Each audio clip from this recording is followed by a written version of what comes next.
Margin integrity is a very important concept in the TCG realm.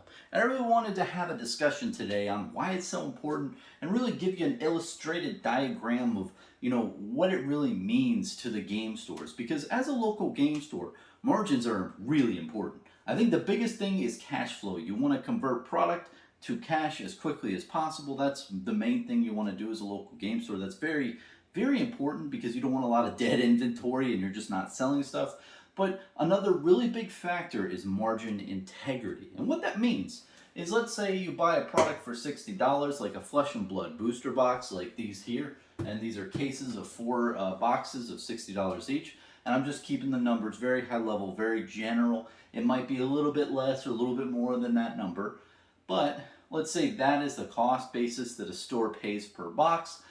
Depending on how much they sell that box for is their margin. So let's say they sold the box for $80. The margin on that box is $20 from the 80 to the 60. Now, if a local game store sells it for $90, their margin is $30 a box, and then $100, it is $40 a box is their margin.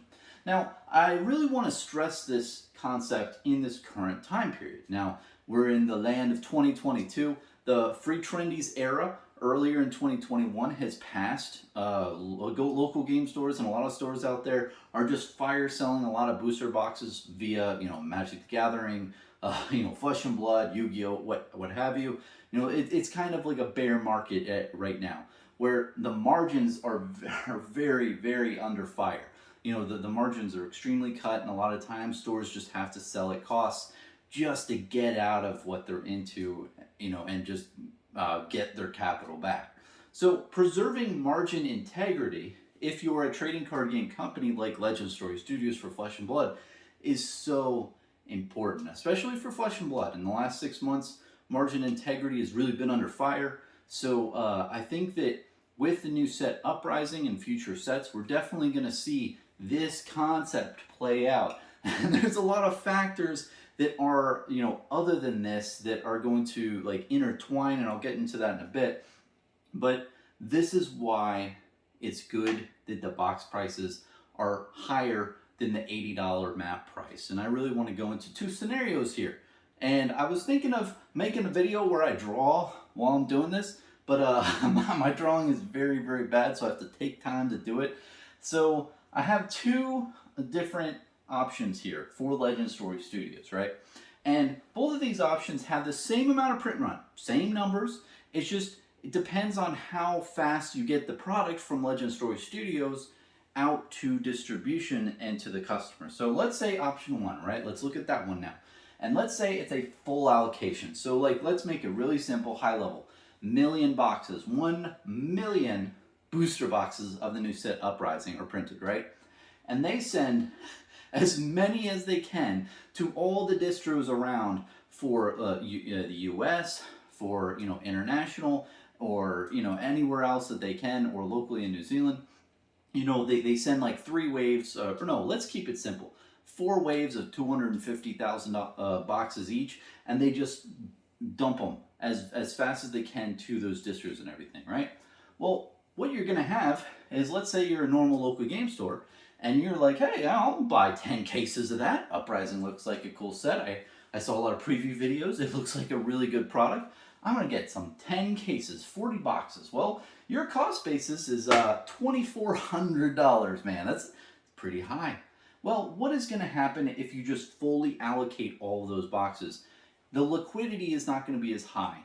And as seen with Everfest and Tales of Aria, box prices are around $80 still, so that's the $80 range. So if you keep doing what we've been doing so far, you're probably going to have that as your price point, the market price. And sometimes it goes a bit lower than that, depending on how much supply is really out there, because there's just a ton of product out there. So if that's the case, you're probably only going to make $20 per box. You're going to have the $60 buy price, $80 sell price, $20 margins. That's going to net you a whopping 800 buckaroos, right? Pretty nice. You made $800 out of 2,400 of your investment basis. But there's a couple of factors here. Is it how long is it going to take you to sell 40 boxes of Uprising? And it might not take you that long because the set is really fire. It's an amazing set. But the thing is, if you're competing with all these other stores out there who also have their really big allocations where they just get as much as they want and it's available for everyone, right? And all the stores and all the places out there can get as much as they want. Well, it's going to be hard to liquidate at that $80 price range because some might undercut you at $75 or $78.99 or something a little lower. So it might take how long, man? Is it going to take you 3 months? Is it going to take you 6 months? It might take you a little bit of time to get that full $800 from your 40 boxes. Now let's have option 2. Same print run, same million boxes, but instead of giving like a first wave of like 250,000 out there, let's say you cut it back. Let's say you do like 100,000 boxes and you put that out there. You're expecting Legend Story Studios in option 2 to keep most of the print run for a longer period of time via maybe 6 months to a year instead of getting it out of the way all at once in like the first 3 months, right? So let's say option 2, there's small allocations. Stores out there are like panicking like, hey, I want to get my 10 cases, but the distributor's not letting me. They're only giving me 3 cases. What the heck? I don't have enough product to get out to my customers. But think about this mathematically, right? If there's less allocations out there in the wild, you're going to have a higher level of liquidity. It's going to be easier to sell your boxes because other places out there are going to run out of product faster. So if you think about it, 3 cases is what you can buy in this scenario, option 2, because you have a smaller allocations out there. But your cost base is, whoa, it's only $720. What the heck? Look, it's so much lower. As a local get, the $720 versus a $2,400 commitment is so nice. Like that's so much lower than this number, right? So you can see from a option 1 to option 2, very advantageous to have a lower cost basis and capital up front that you have to pay. Now, let's say your market price in this scenario is $100. Because hey, if no one has like an infinite amount of product out there to sell and give out, well then stores are gonna slowly raise their prices because they're like, hey, that store and all these stores are starting to sell out of their 3 case allocation. Well, we're not going to sell our boxes at $80. This is a $100 product. You're going to see prices creep and creep up. And this is just speculative for Uprising, but this is the whole just philosophy around margin integrity, is if you have smaller allocations out there, the price point is going to be higher, the market price, because there's less supply out there. It's just simple economics, man. When you have that supply and demand graph, right? If supply decreases, right, the price increases on the supply and demand curve. If market supply out there decreases, which is what is happening in this scenario. So when you have that, right, if you can sell these things at $100 now, right, and you only have 12 boxes instead of 40, right, you can have a margin of $40 a box because you're selling them for 100 versus 60, which is huge. And that gives you a net profit of $480. Now I know you might say, Bronson, well, hey, hello, this number is higher over here somewhere, 800, right? But you have to take into consideration it's going to take you a lot less time to sell boxes here in this scenario than this one. Not only that, but the amount of capital that you have to place initially is a lot less. Also, the biggest factor that I think, as a person analyzing this, right, if I'm thinking about this as a stock in a stock market, right, and this is my cost basis in the stock, $2,400, and you made $800, right, that is a 33% increase on your money. So that's your 33% increase on the money that you invested. Whereas in this scenario, 720 to 480, that's 66% increase, which is huge. And those types of margin increase or net capital gains and stuff, I think is really important to analyze in both of these scenarios. Is if you have higher price point that you're able to sell your product, you're gonna increase your net income and increase the amount of margin that you're making on the product. And you might say, well, why is this very important? Well, there's not only this, it doesn't stop at the $480, it doesn't stop at $800. And this is really revenue, right? When you think of net profit, that's kind of misleading here. It's more of, this is your baseline revenue. You also have a myriad of other expenses that you have to take into consideration that are incremental, meaning they increase based on how many you sell. So one thing is tax, sales tax. Sell a booster box, pays sales tax. You got labor, you got shipping. You know the shipping increases how many boxes you have to sell out. You also have chargebacks, dirty bastards out there who want to screw you over and take your box and just take their money too. And you all these things are really incremental costs, as well as inflation as well. That probably has something to do here. But long story short, it is my opinion that with Flesh and Blood 2.0 that happened recently, I'm very into Flesh and Blood. James White and LSS has realized that margin integrity is under fire the last 6 months, and things have been a little rocky with the margins for local game stores. And the box prices selling at around $80 to $75 a box isn't really good for the local game store, as seen in this example.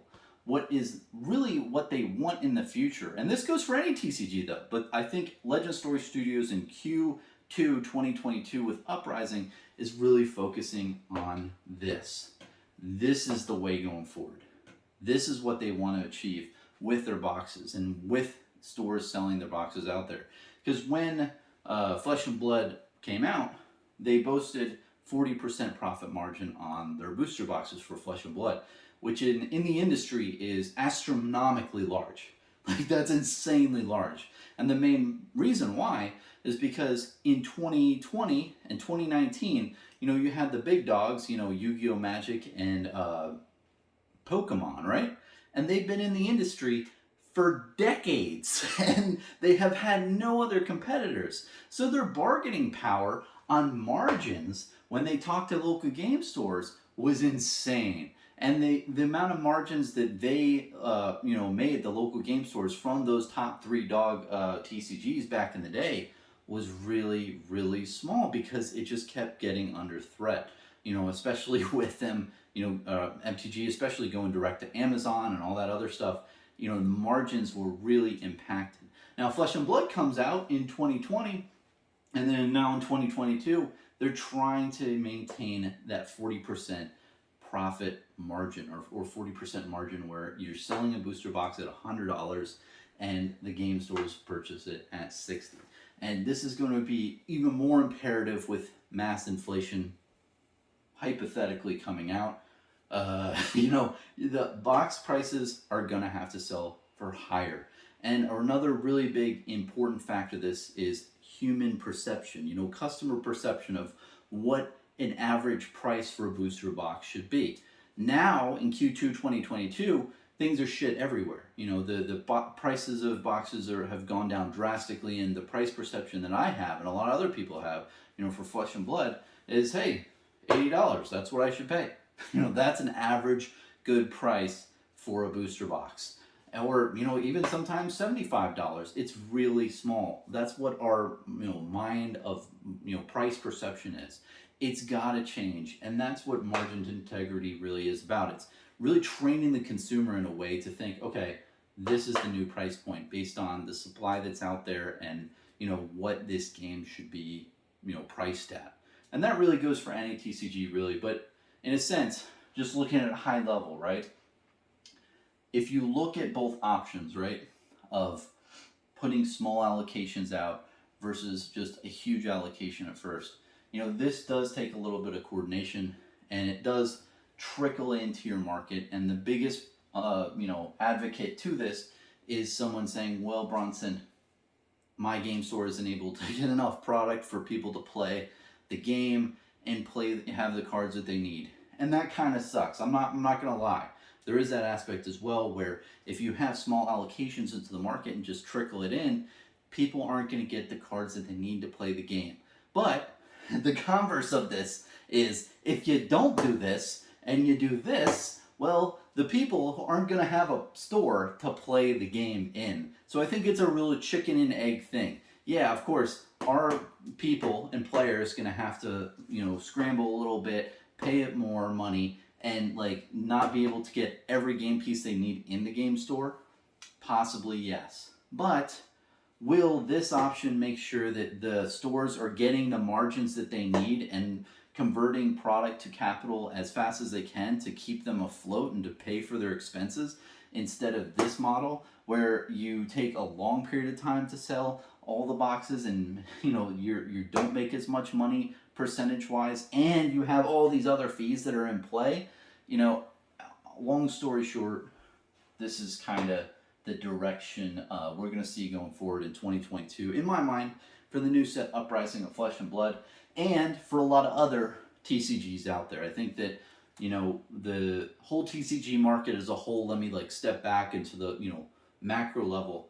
I think that TCG companies are going to try to make people think that price of boxes are 100 plus moving forward. They can't sell these things for $60 with the cost of production and all this stuff. The price per product is going to have to increase, not just for profits on the game store, but also for Legend Story Studios and any of the companies making this game. When the amount of product, the cost per good goes up overall, you're going to have to increase the price. But not only that, we've had just massive downturn in the market for TCGs. So margin integrity is going to be very paramount for TCGs into 2023, but in the backside of 2022. So yeah, that's basically my whole spiel about margin integrity, why it's so important. Let me know if you have any comments, questions, or if I screwed up on any of the math here. But yeah, this is an extremely important topic in the TCG realm, and I think about it a lot, and it's really interesting to dive deep and really think about different ways that TCG companies can get their product out to the consumer, and really how the whole secondary market and everything flows and how the local game store operates. So yeah, thanks for watching, man. Peace.